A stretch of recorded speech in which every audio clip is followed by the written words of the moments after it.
la Banque centrale a initié depuis quelques années, sous l'égide du gouverneur Tsemoko Meilekone, des rencontres semestrielles avec la profession bancaire,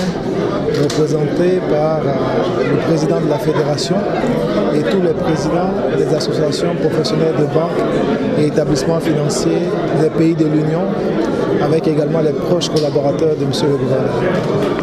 Donc pour la présente rencontre, nous avons eu à évoquer un point portant sur notamment la problématique du financement des PME-PMI et de l'initiative prise par la Banque centrale à la faveur de la décision du Conseil des ministres de l'UEMOA en vue de mettre en place en fait un dispositif permettant aux banques de mieux accompagner le financement des PME-PMI. Donc des échanges ont eu lieu sur ce terme et nous passons au cours de ce semestre en cours à la phase d'opérationnalisation de ce processus-là avec la rédaction des derniers tests qui devront permettre en fait à la mise en œuvre effective au cours du second semestre de ce dispositif de financement des PME-PMI. Donc,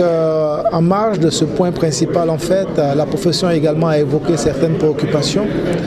portant en fait sur le financement de l'habitat économique et social, des préoccupations également portant sur le stade d'évolution de la transposition prochaine de BAL 2 et de BAL 3 dans notre environnement, et également tout ce qui concerne la mise en œuvre de la promotion des bureaux d'information du crédit qui devront faciliter en fait l'accès du crédit aux populations sur la base du scoring.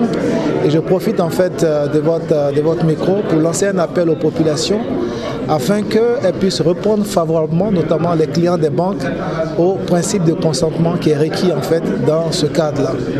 Et nous avons parlé également d'un dernier point technique qui concerne le plan comptable bancaire révisé qui normalement doit rentrer en vigueur au cours des prochaines années. Donc nous avons fait un point d'étape sur ce point et puis avoir en fait des éclairages au niveau de la Banque centrale. Donc ça a été des échanges fructueux qui se sont déroulés et où nous avons eu en fait des réponses à nos préoccupations et nous sommes satisfaits en fait de ce processus de concertation qui est initié par la Banque centrale avec la Fédération des banques de l'Union. Alors, ce dispositif de financement des PME, qu'est-ce qu'il prévoit? En fait, ce qu'il prévoit déjà, il va donner en fait au niveau de l'Union une définition uniforme des PME-PMI avec des critères quantitatifs liés au chiffre d'affaires qui seront également indiqués. Deuxièmement, il va prévoir la possibilité en fait pour les banques en fait de bénéficier de refinancement au guichet de la Banque centrale. Donc avec un niveau de montant qui sera clairement indiqué, et il va encourager en fait les structures artisanales à migrer en fait vers le statut de PME-PMI pour pouvoir être dans le secteur formel et bénéficier d'un appui des banques. Mais tout ceci ne peut pas se faire avec seulement la contribution exclusive des banques et de la Banque centrale. Il est bon également d'avoir la mobilisation de tous les acteurs. Raison pour laquelle